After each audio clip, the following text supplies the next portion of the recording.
Baik, membahas tentang pemimpin robbani.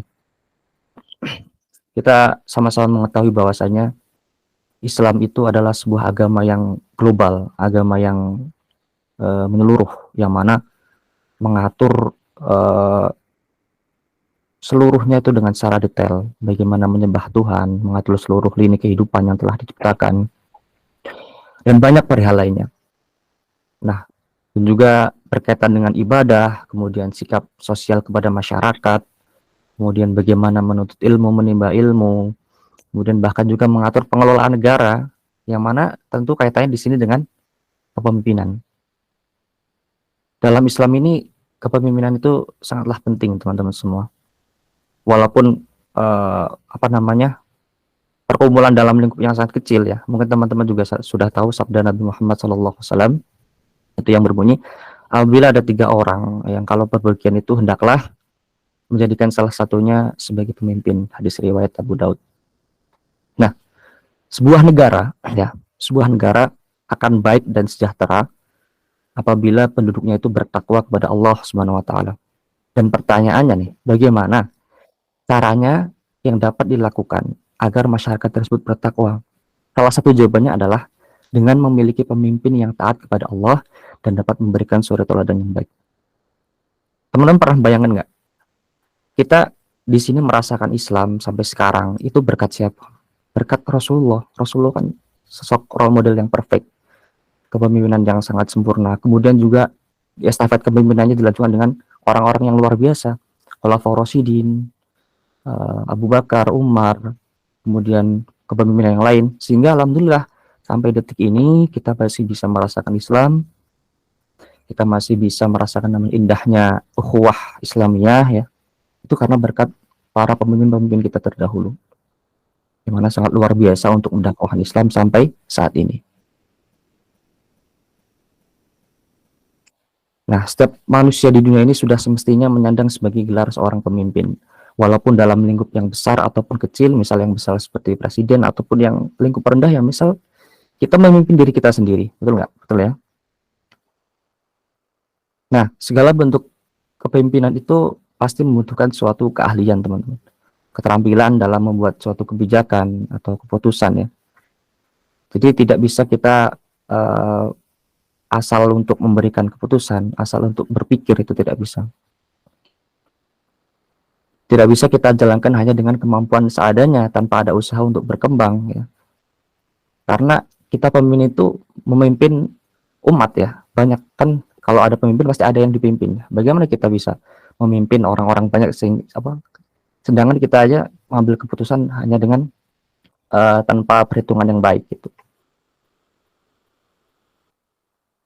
Nah, tentu salah satu tujuan daripada pemimpin adalah bagaimana kita bisa memajukan umat dan negara serta menciptakan negara yang aman dan sejahtera. Nah, juga kepemimpinan itu merupakan suatu tanggung jawab yang sangat besar dari Allah Subhanahu wa taala, merupakan sebuah amanah yang sangat besar dari Allah Subhanahu wa taala. Sehingga baik buruknya kualitas pemimpin itu disebabkan bisa dari faktor dari dalam diri, bisa juga mungkin sedikitnya dari faktor dari luar. Karena bisa jadi pengaruh itu bisa datang dari luar juga, teman-teman. Nah, dalam proses kepemimpinan itu mungkin teman-teman sudah tahu ada 2 subjek. Yang pertama yang dipimpin, yang kedua yang memimpin.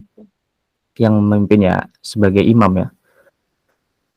Tentu sebagai seorang pemimpin harus memiliki pendirian yang teguh, kemudian jujur, adil, cerdas, apalagi mampu bersikap tenang dalam situasi apapun, komunikasi yang baik, bertanggung jawab, serta dapat menginspirasi. Sebenarnya kalau acuan kita kepada Rasulullah itu sesuatu yang sangat sempurna dan mungkin mustahil untuk kita lakukan sebagai manusia. Akan tetapi bagaimana cara kita menjadi seorang pemimpin, mungkin ada ya sebagian dari kita yang memang karena kita role model kita Rasulullah, sehingga insya Allah pun pengeluarnya baik atau outcome-nya itu baik karena role model kita ya Rasulullah. Nggak mungkin Rasulullah baik kemudian kok kita meniru Rasulullah kok kita hasilnya buruk, kan tidak mungkin, karena role model kita adalah Rasulullah. Walaupun mungkin kita sebagai manusia yang masih banyak dosa, penuh khilaf, tapi setidaknya ada hal-hal baik yang kita tiru daripada Rasulullah. Karena apa? Konsep kepemimpinan ya dalam dunia Islam ini di samping memiliki pondasi yang kuat, apa itu pondasinya? Yaitu Al-Quran dan Al-Hadis. Karena memang sudah dipraktekkan dari abad-abad dulu, dari Nabi Muhammad SAW, kemudian dari sahabat Khulafaur Rasyidin. Pondasinya itu kuat, yaitu Al-Quran dan Hadis. Sehingga membuat konsep kepemimpinan ini sebagai salah satu model kepemimpinan yang dapat diakui dan dikagumi oleh berbagai negara. Nah, hal yang menandakan bahwasanya kepemimpinan itu merupakan proses yang harus ada dalam kehidupan manusia adalah kita sebagai makhluk sosial yang saling membutuhkan antara satu sama lain. Dengan demikian dapat dimaklumi bahwasanya dimanapun terdapat kelompok manusia, itu perlunya adalah adanya seorang kepemimpinan. Karena yang tadi dikatakan bahwasanya 3 orang saja itu perlu adanya pemimpin, apalagi terdapat suatu komunitas yang lebih dari 3 orang, itu perlu adanya seorang pemimpin untuk bagaimana memanage, bagaimana mengatur, bagaimana untuk mencari jalan keluar, solusi, bagaimana menentukan kebijakan dan lain sebagainya. Di sini sedikitnya ada 6 poin yang ingin saya sampaikan sedikit ya, yang 6 poin yang ingin saya sampaikan. Yang pertama adalah who is the leader, siapa itu pemimpin, what is the leadership, apa itu pemimpin. Nah, ketika Anda berpikir tentang pemimpin hebat, siapa yang terlintas dalam pikiran? Sudah pasti karena kita sebagai seorang muslim, Rasulullah yang kita bayangkan ya. Kemudian para sahabat, kalau misalkan dalam Indonesia misalnya seperti B.J. Habibie, Pak Soekarno, Pak Jokowi. Kalau dalam lingkup internasional misalnya seperti Nelson Mandela ataupun Mahatma Gandhi misalnya. Banyak tokoh-tokoh, Muhammad Al-Fatih, yang Salahuddin Al-Ayyubi. Nah, meskipun kita semua pernah mendengar nama-nama itu ya dalam hidup kita, tetapi sangat jarang kita diminta untuk mendefinisikan apa itu pemimpin yang baik. Pemimpin itu yang seperti apa sih? Pemimpin itu siapa gitu. Jawabannya tentu sangat bervariasi karena setiap orang memiliki latar belakang yang berbeda, baik itu ras, suku, agama. Nah, sehingga jawaban yang dihasilkan pun berbeda karena kita dari bermacam-macam suku ya, agama. Namun karena kita membahas dalam konteks Islam, tentu saya rasa yang di sini sepakat bahwasanya Rasul merupakan role model yang sempurna, pemimpin yang patut kita untuk tiru, yang seperti apa, yang jujur, adil, amanah, bertanggung jawab, peduli, mementingkan umat ya. Bahkan Rasul lebih mementingkan umat daripada Rasul itu sendiri ya. Cerdas, bijak, apalagi berwibawa, dan ya masih banyak lagi. Nah, dapat disimpulkan bahwasanya who is the leader, siapakah itu pemimpinnya? Seorang pemimpin adalah seorang yang dapat melihat bagaimana dia tuh dapat memperbaiki suatu hal yang rusak. Dia dapat mendorong orang untuk bergerak menuju visi yang lebih baik. Pemimpin yang dapat berupaya mewujudkan visi mereka, mampu memotivasi, berempati, dan terhubung dengan orang lain untuk mewujudkan tujuan atau visi yang besar. Poin yang kedua, teman-teman. Apa urgensi sebuah kepemimpinan? Nah, perlu kita ketahui bahwasanya kita ini hidup ada 3 hal yang perlu kita ketahui. Yang pertama, kita sebagai seorang kita untuk beribadah ya, tujuan kita untuk beribadah. Yang kedua sebagai khalifah, yang kedua sebagai dakwah ya. Ada 3 hal dalam kehidupan di dunia ini yang kita jalankan ya. Kita beribadah ada di surat Az-Zariyat 56 ya. Allah menciptakan jin dan manusia melainkan hanya untuk beribadah kepada Allah. Kemudian khalifah tentu di surah Al-Baqarah, mungkin teman-teman sudah tahu ya. Wa idh qala rabbuka lil malaikati inni ja'ilun fil ardi khalifah qalu ataj'alu fiha may yufsidu fiha wa yasfiku ad-dima wa nahnu nusabbihu bihamdika wa nuqaddisu lak qala inni a'lamu ma la ta'lamun. Nah, ayat di atas menjelaskan tentang fungsi utama manusia sebagai khalifah di muka bumi. Nah, Nabi Adam sebagai manusia pertama di muka bumi mendapat tugas dari Allah SWT sebagai seorang pemimpin, pemegang amanah. Nah, dari Nabi Adam itulah proses kepemimpinan itu terus berlanjut sampai pada keturunan dan cucu-cucu beliau. Bahkan sampai saat ini, Ya kan kita semua adalah cucu Nabi Adam ya, termasuk Pak Jokowi sekarang atau SBY itu kan termasuk keturunan-keturunan daripada Nabi Adam yang memiliki jiwa kepemimpinan. Dengan demikian kepemimpinan merupakan sunnah ya, sunnatullah yang harus berlaku di muka bumi ini. Sementara itu ada perkataan dari pakar ilmu ya, Ali bin Abi Thalib, itu mengungkapkan bahwa suatu urusan meskipun benar tetapi tidak dikelola secara profesional akan mudah dikalahkan oleh kebatilan yang dikelola secara baik dan profesional. Nah, hal ini menunjukkan bahwa harus ada pembidangan dalam setiap perkara sehingga sesuatunya ada yang mengatur, sehingga sesuatunya ada yang mengerjakan dan mengawasi sebagaimana mestinya. Nah, persoalan inilah yang disebut dengan kepemimpinan. Artinya, tidaklah akan teratur tatanan kehidupan manusia bila tidak ada yang memimpin, tidak ada yang merahkan, tidak ada yang mengawasi setiap langkah dan kegiatan dalam masyarakat. Bayangkan Indonesia tanpa presiden gimana coba? Mungkin akan berantakan, tidak ada aturan yang diberlakukan. Mungkin manusia akan berlaku seenaknya, tidak ada hukum yang berlaku. Nah, itulah urgensi dari kepemimpinan. Kemudian yang saya sebutkan di atas tadi tentang hadis ya, itu juga menandakan bahwasanya jumlah 3 orang aja itu harus ada pemimpin. Bagaimana orang yang lebih dari 3? Apalagi dalam komunitas yang jumlahnya besar seperti SHS ini kan, Masya Allah banyak. Itu harus ada orang yang mengkoordinir sehingga tersusun secara rapi, apabila ada masalah bisa diselesaikan dengan baik.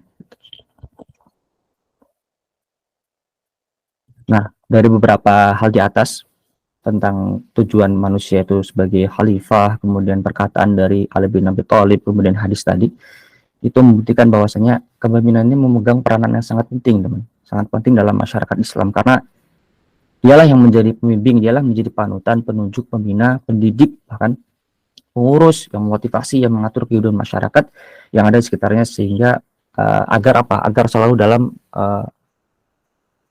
dalam roda-roda kebajikan. Dan yang ketiga, apa itu kepemimpinan Islam? Nah, mungkin secara bahasa ya kita maknai secara Islam kepemimpinan itu sebagai khalifah, khilafah, bisa juga imamah, disebutkan juga dalam Al-Quran, imamah, kemudian ro'in ya, kemudian ulil amri ya kan? Itu makna pemimpin yang dalam Al-Quran, yang inti maknanya itu ya sebagai memimpin atau kualitas seorang pemimpin atau tindakan dalam memimpin. Sedangkan cara bahasanya, cara yang lebih panjangnya mungkin teman-teman sudah tahu karena arti kepemimpinan ini sudah banyak dijelaskan ya, yaitu orang yang bisa mempengaruhi orang lain. Nah, itu tugas utamanya sebagai seorang pemimpin. Kemudian, nah dalam pandangan Islam, kepemimpinan ini merupakan amanah dan tanggung jawab yang tidak hanya dipertanggungjawabkan oleh kepada anggota-anggota saja, kepada rakyatnya, tapi juga dipertanggungjawabkan di hadapan Allah Subhanahu wa taala. Jadi, pertanggungjawaban kepemimpinan dalam Islam tidak hanya bersifat horizontal kepada sesama, tapi juga vertikal pada Allah Subhanahu wa taala, vertikal moral, yakni tanggung jawab pada Allah Subhanahu wa taala di akhirat kelak. Mungkin barangkali di dunia kita bisa terbebas atau misalkan kita dianggap lolos oleh tanggung jawab di hadapan orang-orang yang dunia, tapi belum tentu di akhirat nanti kita bisa lolos, karena sebaik-baik pengadilan adalah Allah Subhanahu wa taala di akhirat nanti. Makanya kita semua berdoa agar apapun yang kita pernah pimpin ya, diri kita barangkali ya memimpin jasad kita, semoga nanti di akhir kelak Allah ampuni, Allah maafkan karena kekhilafan atau dosa-dosa kita. Amin amin ya rabbal alamin.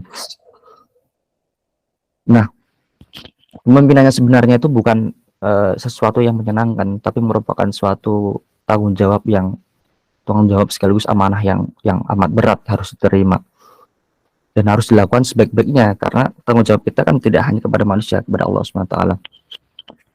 Dulu teman-teman, sedikit cerita, waktu tahun 2020 itu ya, 2020 Allah waktu itu ditunjuk jadi ketua di lembaga tersebut ya, Rohis. Saya nangis jadi-jadinya teman-teman, karena saya tahu ini amanah yang berat, amanah yang saya takut untuk mengikulnya karena takut tidak bisa adil, takut tidak bisa bertanggung jawab. Namun karena alhamdulillah diberikan kekuatan oleh teman-teman sekitar, saya percaya bahwasanya eh, apa namanya, membawa organisasi ini tuh tidak sendirian gitu, bahwasanya ada teman-teman yang siap membantu, ada teman-teman yang siap memikul bersama, sehingga alhamdulillah saya bisa menerima menerima amanah tersebut dan alhamdulillah bisa terselesaikan dengan baik. Walaupun pada tahun 2020 itu banyak sekali ujian ya. Kan teman-teman tahu sendiri tahun 2020 itu tahunnya Covid ya, mulai Covid tahun 2019 akhir kalau nggak salah. 2019 akhir. Jadi waktu Januari Januari mempresentasikan Prokja yang akan dilakukan selama setahun ke depan. Pada bulan Maret itu langsung Covid, kampus sudah berlakukan untuk kuliah online. Waktu itu sempat berpikir keras gimana ini caranya, karena sudah disampaikan kepada teman-teman mahasiswa kegiatannya ini diadakan secara offline, tapi karena kondisi yang memang tidak memungkinkan, kampus juga ditutup dan banyak juga tempat-tempat yang ditutup. Akhirnya kita mengadakan restrukturisasi Prokja atau kita ubah semuanya menjadi konsep online. Memang agak sedikit tabu. Bayangkan waktu itu saya merasakan namanya kajian online tuh kajian yang apa sih kajian online? Biasanya kan kita bertatap muka di kampus, bisa berdakwah. Dakwah itu secara nyata ya. Teman-teman yang lain juga bisa lihat, mendengarkan kajian dari ustadz yang kita ajukan gitu. Nah, ini kita berlakukan secara online gitu. Agak sedikit tabu. Kita juga banyak belajar tentang Google Meet. Alhamdulillah sampai sekarang sudah tidak asing lagi ya kita kajian online, kemudian Zoom meeting dan sebagainya. Dan itu semua ternyata ada makna besar di dalamnya, teman-teman. Maknanya apa? Mungkin ketika kajian offline itu banyak dari teman-teman mahasiswa yang mereka merasa malu untuk hadir di kajian tersebut karena kan mungkin merasa kurang percaya diri, minder, karena mungkin di kajian tersebut banyak orang-orang yang pakainya sudah berjilbab panjang karena memang kampusnya kampus umum ya. Nah, sehingga di kajian online inilah kita banyak bisa menggait dari mahasiswa-mahasiswa itu secara lebih luas, karena di sana mungkin lebih intim, lebih private, anggotanya bisa menutup kamera, emang benar-benar niatnya menuntut ilmu, cuman karena tadi malu ya. Jadi teman-teman yang sebenarnya pengen belajar tidak berkesempatan untuk ikut. Nah, itulah hikmahnya, teman-teman ya. Semoga kajian-kajian seperti ini ya bisa menjangkau lebih luas kan. Ini terbukti dari Aceh juga banyak, dari Kalimantan, dari Jawa Tengah. Padahal kalau dipikir-pikirin kajiannya saya pemateri di Banten, ya, teman-teman di berbagai tempat, tapi alhamdulillah masih bisa dilaksanakan. Namun tetap semoga SHS ini seperti yang pernah disampaikan oleh Umma Menawar ya, semoga dapat di suatu hari nanti bisa mengadakan kajian lain gitu. Itu menjadi sebuah hal yang luar biasa gitu kan. Nah, lanjut ya, sedikit cerita tadi. Nah, Allah berfirman di dalam surat Al-Mu'minun ayat 8 dan 9, walladzina hum liamanatihim wa ahdihim ra'un walladzina hum ala salatihim yuhafidun, dan orang-orang yang memelihara amanah dan janji mereka dan orang-orang yang memelihara salatnya. Ini membuktikan bahwasanya seorang pemimpin ini harus orang yang amanah, karena nanti akan dipertanggungjawabkan kepada Allah SWT.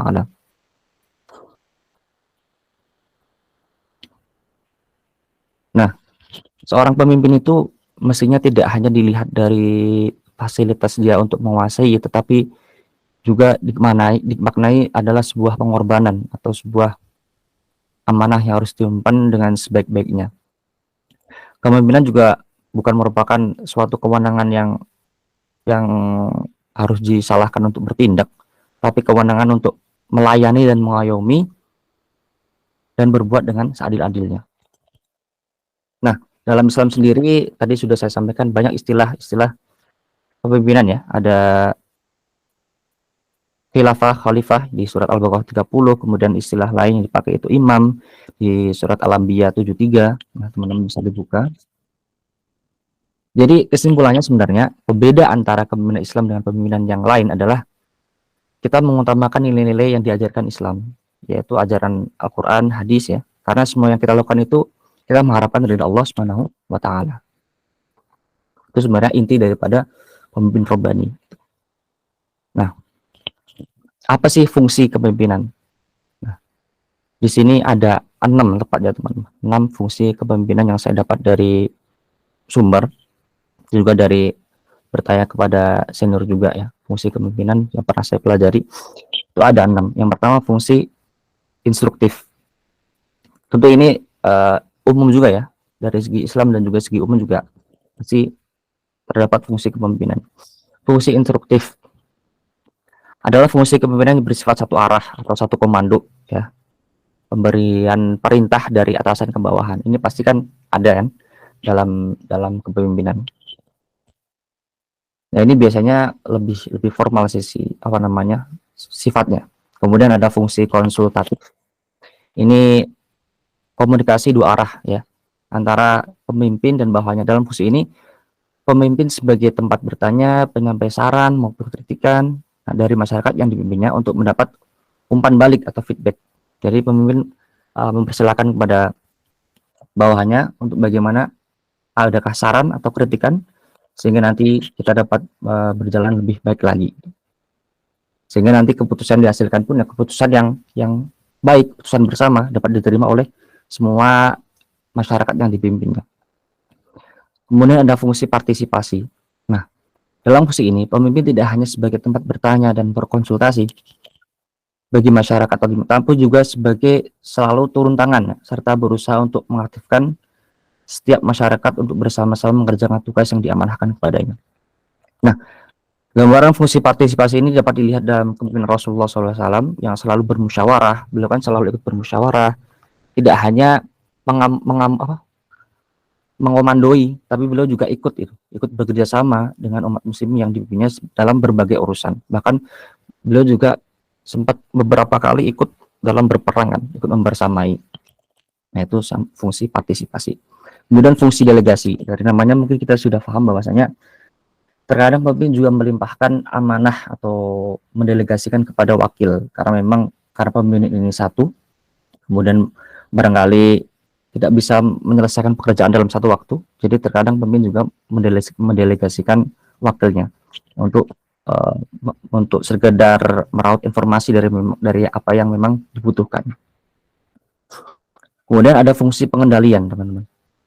Nah, fungsi pengendalian ini menggambarkan bahwa pemimpin sebagai pengawas, pemimpin yang mengawasi, pemimpin yang mengukur, pemimpin yang melaksanakan ya pekerjaan serta pengambilan tindakan-tindakan yang bila terjadi penyimpangan dalam masyarakat. Jadi pemimpin yang sebagai pengawas dan pengukur. Kemudian yang keenam adalah fungsi keteladanan. Tentu.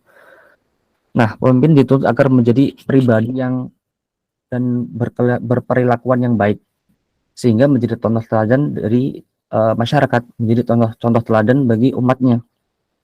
Gambaran tentang fungsi ini tentu ada pada diri Rasulullah SAW yang berakhlak mulia sehingga menjadi uswatun hasanah bagi umat seluruh muslimin. Seperti di dalam surat Al-Ahzab ayat 21, laqad kana lakum fi rasulillahi uswatun hasanah liman kana yarjullaha wal yawmal akhir wa dzakarallaha katsira. Sungguh telah ada pada diri Rasulullah itu suri teladan yang baik, yaitu orang yang mengharap rahmat Allah dan kedatangan hari kiamat dan banyak mengingat Allah. Jadi pemimpin juga harus dituntut memiliki pribadi yang baik, akhlak yang baik, karena apa yang kita lakukan itu banyak, apa yang pemimpin lakukan itu banyak memberikan pengaruh ya, banyak memberikan pengaruh pada umatnya, banyak dicontoh pada umatnya. Jadi kita harus bisa bersikap, harus bisa berbenah, memperbaiki diri apabila memang kita diamanahkan sebagai seorang pemimpin. Nah, dari keenam fungsi tadi ya, kan sangat bervariasi ya. Tentu mungkin di antara pemimpin ada yang lebih dominan dalam pengaplikasikan fungsi tersebut. Namun ada hal yang harus dipahami bahwasanya setiap pelaksana fungsi kepemimpinan itu tidak terlepas dari aspek yang meliputi kemampuan bahwa kepemimpinan dalam mengaruhi masyarakat agar bertindak sebagaimana yang diharapkan oleh pemimpin, serta adanya keterlibatan masyarakat untuk mendukung pemimpin tersebut. Jadi dengan kata lain, kepemimpinan itu tidak akan efektif ya apabila apabila masyarakat yang dipimpinnya itu juga tidak mendukung. Jadi harus ada timbal balik yang baik, pemimpinnya baik, kemudian yang dipimpin pun mau untuk dipimpin, sehingga ya insya Allah akan terwujudnya visi misi yang sudah dibentuk tadi. Nah, kemudian poin yang ke berapa ini? Kelima ya. Bentuk kepemimpinan dalam masyarakat. Ini ada 3, teman-teman semua. Yang pertama, kepemimpinan formal. Sesuai dengan namanya, formal itu berarti lebih resmi ya. Biasanya ini ada surat keterangannya, ada organisasi secara hierarkinya, tergambar dalam struktur yang jelas ya. Karena memang ini kepemimpinan formal. Biasanya contohnya ini seperti kalau dalam lingkup negara ya, presiden, dalam lingkup kampus ya, rektor, dalam lingkup sekolah ya, misal kepala sekolah atau madrasah. Ini contoh kepemimpinan formal. Ada kepemimpinan non formal, teman-teman. Nah, ini ada kepemimpinan yang diberikan wewenang secara jelas oleh anggota kelompok untuk mengatur dan mengendalikan kerjasama dalam kelompok untuk memiliki hukum seperti SK. Jadi seperti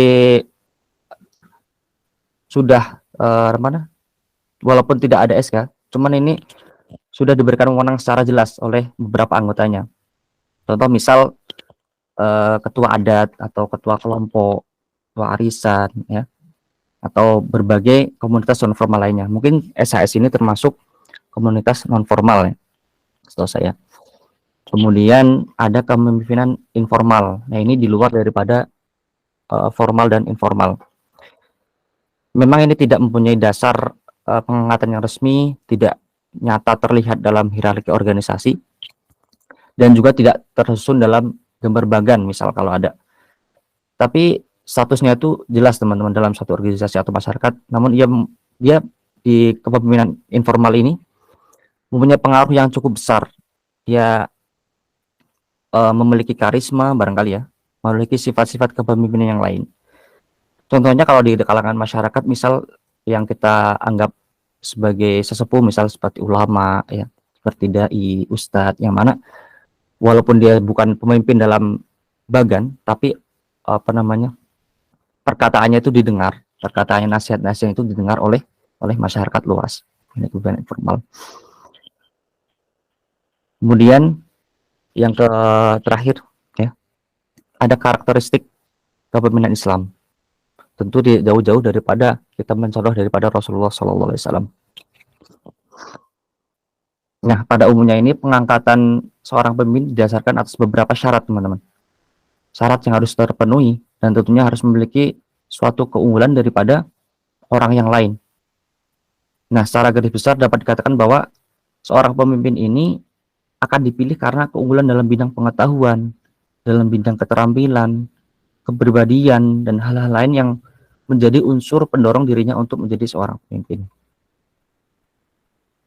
Contoh kalau misalkan kriteria pemimpin dinilai dari efektif, efisien, misalkan adil, ya misal juga peka terhadap sekitar, kemudian mampu mengendalikan egonya, tidak individualistis, ya, bertanggung jawab, berani memulai hal baru, cerdas dan tangkas, memiliki mental yang kuat, terbuka, rendah hati, apalagi bijaksana, dan lain sebagainya.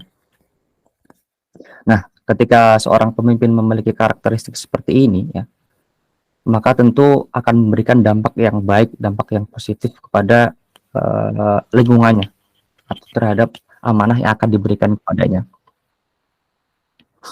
Nah, dalam Islam seorang pemimpin harus berpegang teguh dengan ajaran Islam karena seorang pemimpin akan dituntut untuk menjalankan tugasnya sebagai pemimpin sesuai dengan Al-Quran dan hadis. Kalau misalkan kita bercermin terhadap Rasulullah, ya, bahwasanya Rasulullah memiliki sifat wajib yang mungkin kita semua sama-sama tahu. Ada 4 ya: syidik, amanah, tablik, fatonah. Jujur, beramanah, kemudian menyampaikan, dan cerdas. Nah, syidik atau jujur. Nah, Nabi Muhammad punya banyak sifat sebenarnya. Nabi Muhammad punya banyak sifat yang buatnya itu disukai oleh setiap orang yang berhubungan dengannya. Dan yang terbukti sewaktu masih muda, ya kan, orang-orang Quraisy juga kan menamakan dirinya kan Siddiq dan Al-Amin, ya, orang yang dapat dipercaya. Beliau sangat dihargai dan dihormati oleh semua orang termasuk pemimpin Mekah pada saat itu. Tentu Nabi memiliki kepribadian dan kekuatan bicara yang demikian dapat memikat, kemudian sehingga itu menonjol, sehingga siapapun yang pergi kepadanya pasti akan kembali dengan keyakinan dan ketulusan, kejujuran dari pesan-pesan yang beliau sampaikan. Nah, hal ini dikarenakan karena Nabi Muhammad hanya mengikuti apa yang diwahyukan pada beliau. Beliau selalu memperlakukan seorang itu dengan adil dan jujur. Beliau tidak hanya berbicara dengan kata-kata, tapi juga dengan perbuatan dan keteladanan. Jadi tidak hanya sekedar berkata tapi tidak mencontohkan, tapi beliau juga berkata dibarengi dengan contoh yang baik dari suri teladan dan akhlak yang sempurna dari beliau. Kemudian amanah, ya. Pemimpin yang amanah yaitu pemimpin yang bertanggung jawab pada tugas atau kepercayaan yang Allah berikan. Tentu yang dimaksud amanah ini adalah apapun yang dipercayakan kepada Rasulullah, meliputi segala aspek kehidupan, baik itu politik, ekonomi maupun agama tentunya. Nah, setiap manusia tentu mempunyai amanah yang harus dipertanggungjawabkan, teman-teman. Walaupun kecil amanah itu, ya, walaupun kecil, walaupun besar, pasti tetap harus kita selesaikan amanah yang kita emban, karena semuanya akan dipertanggungjawabkan di hadapan Allah Subhanahu Wa Taala. Kemudian yang ketiga ada tablik, ya. Itu artinya menyampaikan. Panggilan menjadi seorang Rasul bagi Muhammad ketika berusia 40 tahun adalah bukti bahwa beliau seorang penyampai risalah Tuhan. Kunjungan malaikat Jibril yang memerintah beliau membaca wahyu dari Allah ternyata juga merupakan pemberitahuan pengangkatan beliau menjadi seorang Rasul. Beliau selalu menyampaikan apa yang memang ditugaskan oleh Allah SWT tanpa melebih-lebihkan dan tanpa mengurangi. Itulah salah satu sifat yang perlu kita contoh, ya. Ketika kita mendapat amanah untuk menyampaikan, kita sampaikan sesuai dengan faktanya, tanpa melebih-lebihkan, tanpa mengurang-urangi. Kemudian yang terakhir adalah fatonah. Itu sebagai seorang pemimpin kita harus cerdas, ya. Cerdas dalam berbagai hal, cerdas dalam menyikapi suatu masalah, cerdas dalam menyikapi suatu permasalahan, sehingga kita bisa berpikir dengan jernih, kita bisa memberikan solusi-solusi untuk bagaimana bisa memecahkan masalah tersebut. Nah, dari beberapa, sebelum saya selanjutkan, ya, mungkin barangkali ada yang ingin ditanyakan.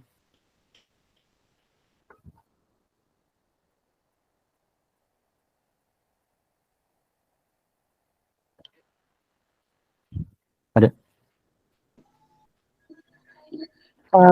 Ustadz, dilanjut saja dulu materinya, nanti akan ada sesi tanya jawab selesai penyampaian materi. Oke. Sebenarnya sudah cukup sih insya Allah penyampaiannya, karena barangkali terlalu lama, ya. Oh, sudah selesai? Iya, ada 6 poin yang sebelum saya closing statement nanti kesimpulan. Itu aja sih. Baik Ustadz, siap.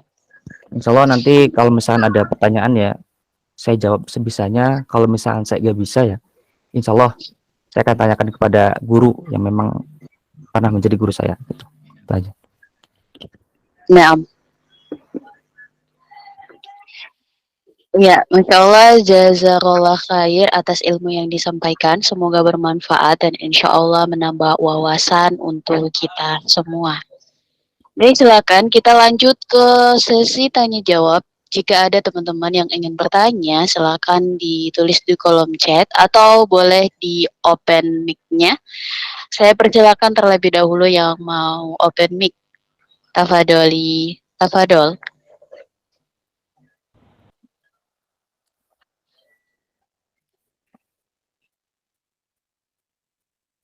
Ada yang ingin bertanya secara on mic?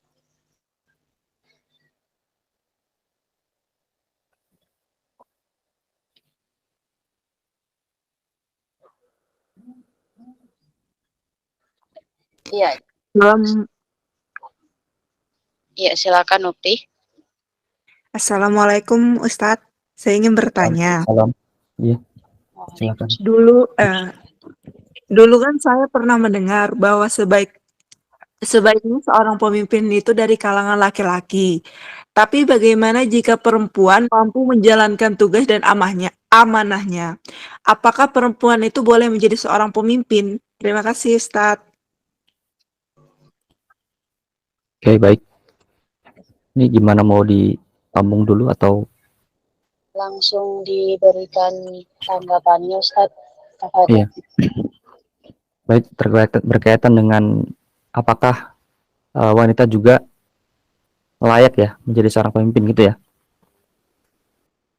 Jadi menurut saya pribadi ya, karena memang bahkan di pondok saya sendiri ya, di Maskunul Fas, mungkin teman-teman tahu bahwasanya pemimpinnya pun seorang perempuan gitu. Jadi apabila memang perempuan itu berkapasitas, kemudian layak, karena memang punya visi seorang pemimpin ya, mempunyai gagasan yang jelas, seperti Uma Oki kan, beliau, saya cerita Uma Oki aja, beliau memiliki mimpi untuk membangun Maskunul Fas, ingin membahagiakan orang tuanya, kemudian visinya jelas, kemudian ditambah ada dukungan daripada suami juga memperbolehkan, saya rasa itu sah-sah saja.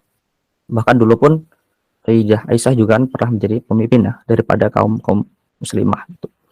Namun tetap bahwasanya apabila dalam suatu organisasi memang ada seorang laki-laki yang memang itu kita percayakan layak ya menjadi pemimpin, maka sebaiknya laki-laki tersebut yang diajukan sebagai pemimpin. Dan sebenarnya peran dari wanita ini sangat krusial loh teman-teman. Jadi walaupun memang terkadang di organisasi ya, misal pemimpinnya laki-laki, tapi sebenarnya yang di bawahnya itu, yang menggerakkan segalanya itu perempuan, itu perempuan cerdas yang masya Allah luar biasa memberikan solusi-solusinya. Jadi terkadang pemimpin itu sebagai perwajahan saja, perwajahan. Jadi di bawahnya itu terdapat orang-orang hebat, wanita-wanita hebat yang menjadi pendamping, menjadi pengisi pos-pos penting daripada kesuksesan dari sebuah lembaga tersebut. Jadi kalau jawaban saya ya insya Allah sah-sah saja, karena ya pondok kami sendiri pun ya kan pemimpinnya Ustaz Zauki kan perempuan. Jadi apabila memiliki kapasitas, memiliki power ya, seorang apabila dia melakukan sesuatu itu dapat pengaruhnya itu besar itu. Jadi menurut saya sah-sah saja apabila memang berkapasitas dan berilmu, cerdas, bisa menentukan posisinya, walaupun dia sudah berisi, tetap ya, Ustaz Zauki luar biasa, walaupun sudah bersuami ya, mohon maaf suami, tetap bahwasanya beliau taat kepada suaminya, beliau selalu izin pada suaminya, tapi apabila sudah di lingkup pondok ya beliau selalu profesional menghadapi masalahnya di pondok. Begitu sih saja. Mohon maaf apabila mungkin kurang menjawab ya. Tuh.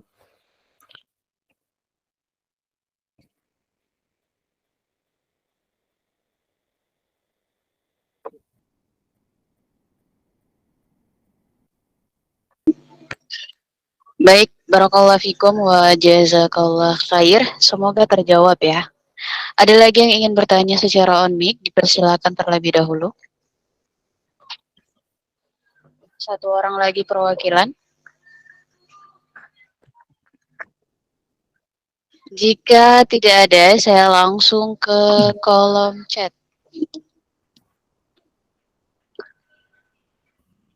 Baik, bismillahirrahmanirrahim. Assalamualaikum warahmatullahi wabarakatuh.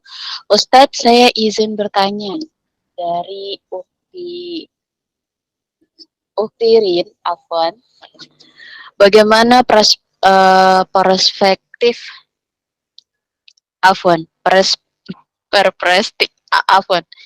perspektif ya Islam mengenai kepemimpinan dan seperti apakah seorang pemimpin yang baik itu? Kemungkinan beliau ini lagi telat gabung ya. Tafadhol Ustaz.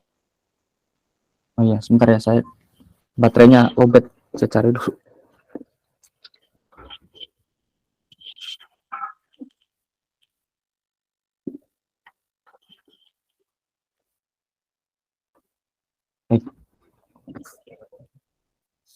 Lantas bagaimana perspektif Islam mengenai pemimpinan dan seperti apakah seorang pemimpin tersebut? Baik, izin untuk menjawab ya, bahwasanya perspektif kan seperti pendapat ya, perspektif Islam mengenai seorang pimpinan. Tentu kepemimpinan ini seperti yang sudah saya jelaskan tadi sangat penting ya, sangat penting karena ada 3 hal yang mendasar tadi. Yang pertama, kita manusia sebagai tugas manusia untuk beribadah, tugas manusia sebagai khalifah, khalifah di bumi, dan tugas manusia sebagai untuk berdakwah.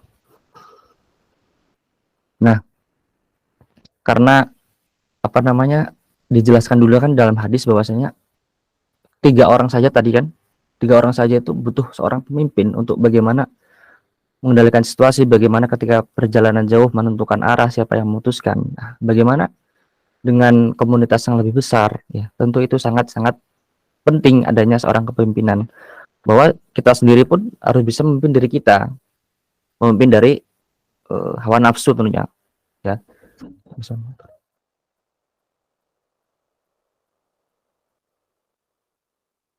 Dari ada gangguan tuh. Iya, Afwan. Jadi urgensi daripada kepemimpinan itu sangat-sangat penting karena kepemimpinan ini kan sudah dipraktekkan dari dulu Nabi Adam ya, kemudian Nabi Muhammad ya, kemudian Khulafaur Rasyidin, dan kita sampai sekarang pun kita merasakan Islam pun karena berkat mereka itu. Bayangkan kalau misalnya tidak ada mereka, mungkin kita nggak bisa merasakan Islam sampai sekarang.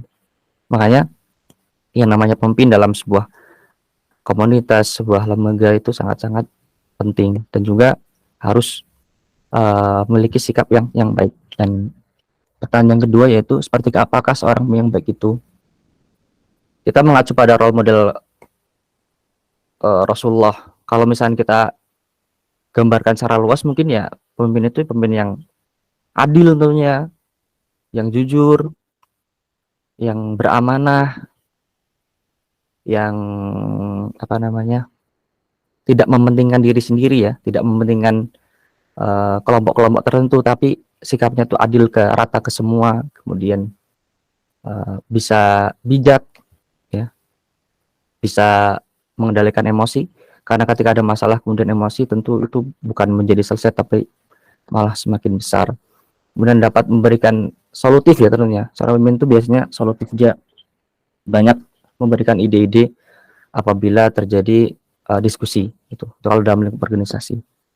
Kemudian banyak lah kalau misalkan bagaimana sikap pemimpin yang baik. Tentu memang tidak ada yang sempurna. Kita sebagai manusia pernah mengalami yang namanya mungkin futur, tapi dulu kakak tingkat saya pernah bilang, menasihati saya waktu itu ketika jadi pemimpin, antum kalau jadi pemimpin, ketika anggotamu semangat, kamu harus lebih semangat. Pemimpin itu boleh futur, pemimpin boleh malas, pemimpin boleh mungkin apa namanya berada dalam kondisi yang memang lagi turun iman, tapi jangan sampai kondisi tersebut diperlihatkan kepada anggotanya, karena itu sangat berdampak, dapat memengaruhi keberjalanan daripada lembaga tersebut. Jadi seorang pemimpin harus juga profesional ya, harus selalu tersenyum, harus bisa memposisikan bahwasanya dirinya itu layak menjadi seorang pemimpin. Itu sih Azza. Syukran. Ya, Masya Allah, barakallahu fikum wa jazakallah khair atas jawabannya. Semoga terjawab. Baik, kita lanjut ke pertanyaan selanjutnya di kolom chat dari Ukti Cici. Assalamualaikum warahmatullahi wabarakatuh. Afwan izin bertanya, bagaimana menjadi pemimpin yang cocok untuk di era modern seperti sekarang ini? Tafadhol, syukur. Baik. Izin menjawab ya Kak Cici, bagaimana menjadi pemimpin yang cocok untuk di era modern seperti sekarang ini? Tentu simpel saja, menjadi seorang pemimpin yang cocok di era modern ini adalah pemimpin yang fleksibel, pemimpin yang fleksibel, pemimpin yang tidak apa namanya, tidak kudet ya, kalau menurut saya tidak kudet. Kemudian beliau itu selalu maju visinya ke depan, mempunyai gambaran yang jelas mengenai apa yang akan goals tujuannya akan didapatkan. Kemudian pemimpin ini lebih kepada cerdas, melihat bagaimana celah-celah untuk kita masuki, misal kayak berdakwah, bagaimana ini kita mendiskusikan bagaimana dakwah kita bisa berjalan dengan baik walaupun dengan sistem yang online, misal bagaimana dengan kita memanfaatkan hal-hal yang memang ada pada waktu itu, hal-hal yang kita miliki. Di era modern ini kita harus bisa memanfaatkan segala yang kita punya. Misal kita punya anggota yang pandai untuk di media digital, kita manfaatkan ya. Kita berikan arahan kepada mereka, kita berikan bimbingan atau perlu mungkin pembelajaran agar dakwah di era digital itu lebih baik. Mungkin kita punya anggota yang jago di bidang kepenulisan. Kita harus jeli dalam melihat kelebihan-kelebihan anggota kita gitu. Apabila kita menjadi seorang pemimpin di era modern ya. Karena hal itu mungkin yang akan memberikan dampak besar ya, timbang memanfaatkan diri kita sebagai seorang pemimpin. Itu sih Kak. Lebih kepada fleksibel dan bisa cerdas untuk melihat hal-hal yang memang kita sendiri punya. Nggak hanya diri kita ya, tapi juga anggota-anggota kita. Semuanya kita punya. Kita manfaatkan semuanya untuk mencapai visi atau goals yang ingin dituju. Itu sih Kak. Terima kasih.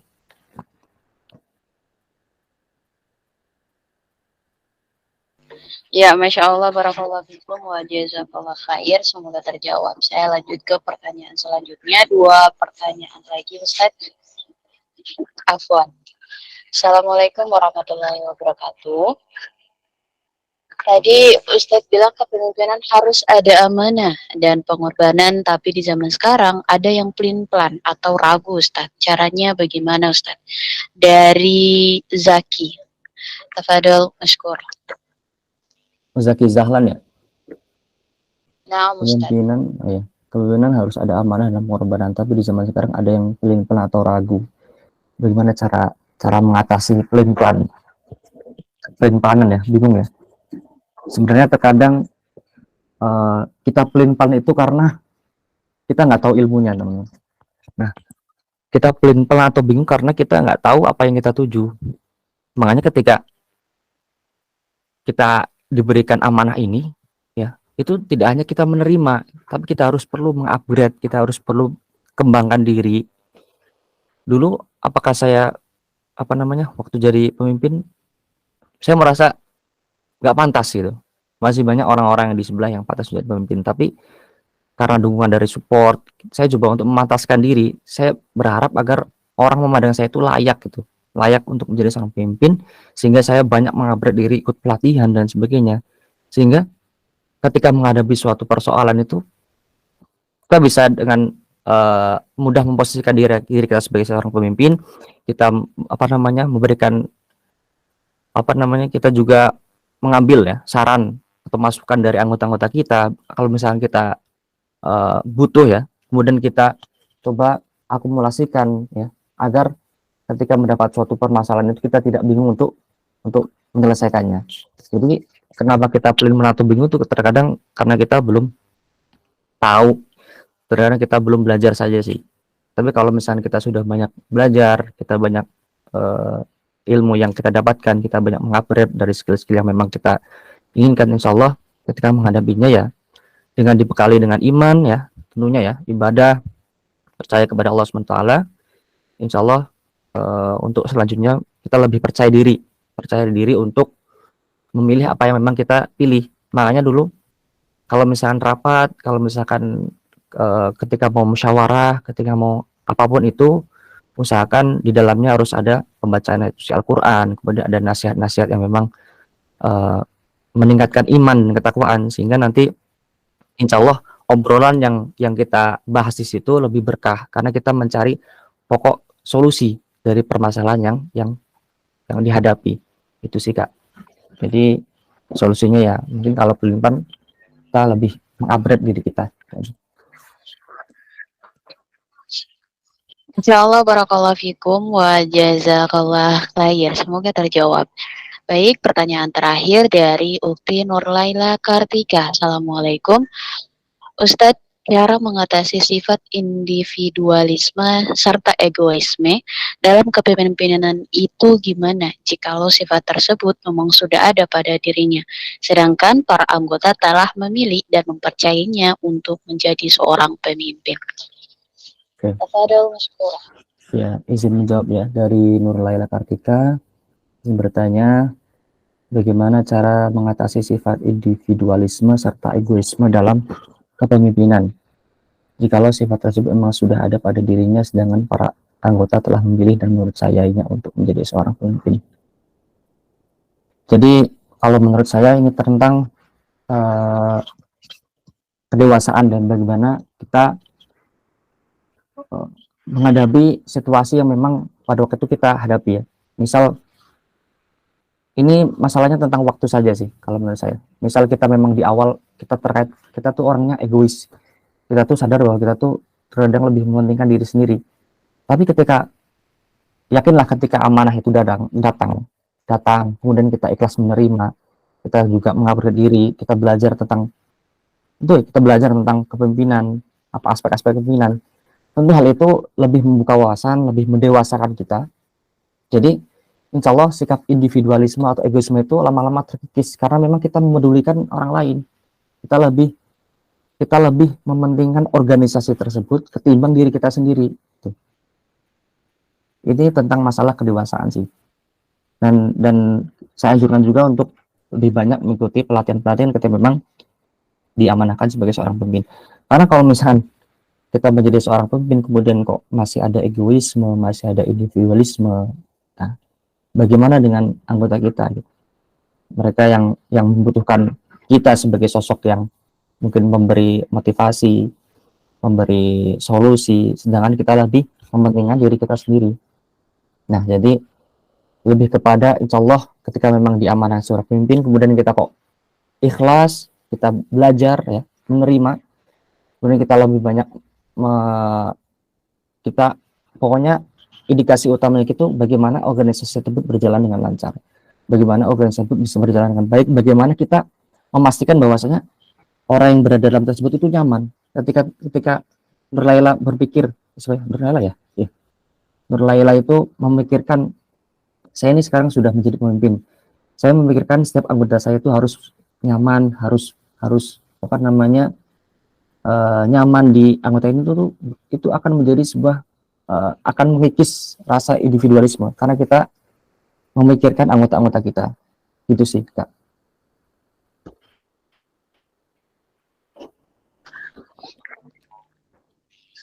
Insyaallah barakallahu fikum wa jazakallah khair. Pertanyaan dari kolom chat juga sudah terjawab. Syukran Ustadz. Baik, kita lanjut ke sesi selanjutnya yaitu sesi closing statement. Silakan Ustadz untuk berikan kata-kata motivasi ataupun nasihat kepada kita semua khususnya anak muda yang sekarang ini ya. Tafadhol Mashkura. Ya sebelum itu saya boleh bertanya dikit Boleh. tentang organisasi ini. Ini tuh memang akhwat semua atau ada ikhwannya sih? Ada ikhwannya juga. Ada ikhwannya. Cuman jarang mereka ikut. Mungkin mereka lagi ikut rajin-rajin ikut offline-nya gitu. Karena kan biasanya laki-laki seperti itu. Oh. Ini organisasi sudah dari tahun berapa, Kak? Kalau boleh tahu. Dari tahun 2021 Desember tanggal 12. Berarti memang ada grupnya gitu ya, grup di WhatsApp. Oh, nah Ustadz, ada grupnya, insya Allah akan dibangun offline-nya juga. Ya, semoga terwujud lah ya, Taza. Amin. Baik, sedikit memberikan closing statement atau kesimpulan ya tentang kepemimpinan. Mohon maaf apabila tadi ada pertanyaan yang belum dijawab. Jadi, menurut saya kepemimpinan itu bukanlah sebuah kekuasaan, bukan pula jabatan atau kewenangan yang mesti dibanggakan. Kepemimpinan juga bukan barang dagangan yang dapat diperjualbelikan. Hakikat kepemimpinan itu dalam pandangan Islam adalah amanah yang harus dijalankan. dengan baik dan dipertanggungjawabkan bukan saja di dunia tapi juga di hadapan Allah Subhanahu wa taala. Rakyat memiliki hak dan pemimpin memiliki tanggung jawab. Begitu pula sebaliknya. Rakyat memiliki tanggung jawab dan pemimpin juga memiliki hak gitu. Antara keduanya harus ada keseimbangan, harus ada kesetaraan. Yang satu tidak boleh mendominasi, akan tetapi kekuasaan sepenuhnya adalah tetap berada di tangan rakyat. Karena hakikat kepemimpinan itu hanyalah amanat yang harus diemban oleh seorang pemimpin. Bila sang pemimpin tidak bisa menjaga amanat itu dengan baik, maka kekuasaan kembali ke tangan rakyat. Jangan takut untuk menjadi seorang pemimpin, karena barangkali Allah SWT sedang menunjukkan wadah untuk diri kita berkembang, untuk memberikan kebermanfaatan kepada umat. Karena sebaik-baik manusia adalah manusia yang bermanfaat bagi orang lain. Terakhir, Ustaz Zauk itu pernah bilang kepada kami para santri ya waktu itu, belum bisa seseorang itu dikatakan sukses apabila belum tercapainya 3 hal. Yang pertama, semasa hidup banyak memberikan manfaat kepada siapapun. Yang kedua, mati dalam keadaan husnul khotimah. Dan yang terakhir adalah masuk surga. Semoga kita semua menjadi orang yang sukses sesuai dengan ciri-ciri yang telah saya sebut tadi. Kita bisa memberikan banyak manfaat, kemudian semoga kita ketika meninggal adalah husnul khotimah. Dan yang paling kita tunggu-tunggu adalah semoga di akhir nanti kita bersama-sama dimasukkan ke dalam surganya Allah. Itu adalah sebaik-baiknya orang-orang yang sukses. Mungkin itu saja apa yang dapat saya sampaikan.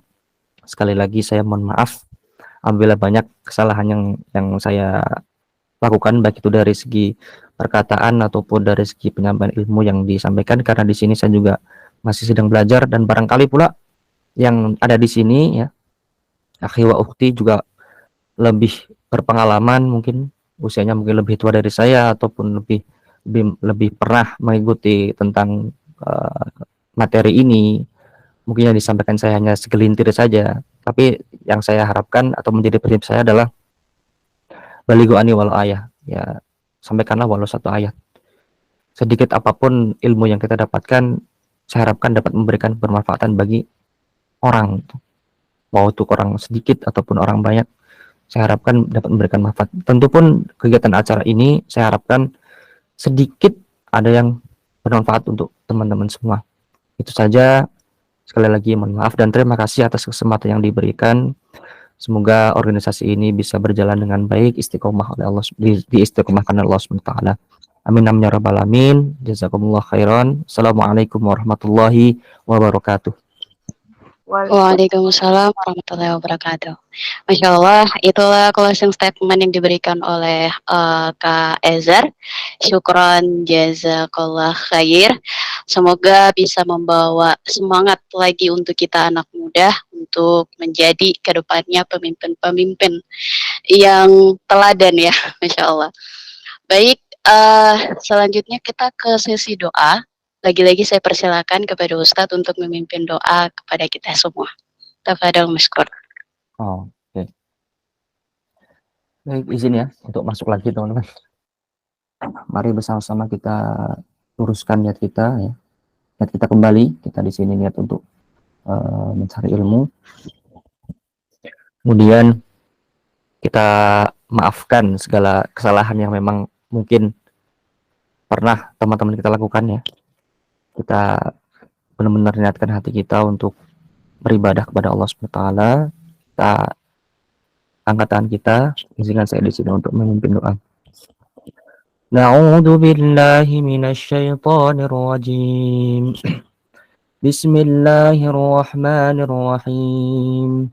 Alhamdulillahi rabbil alamin.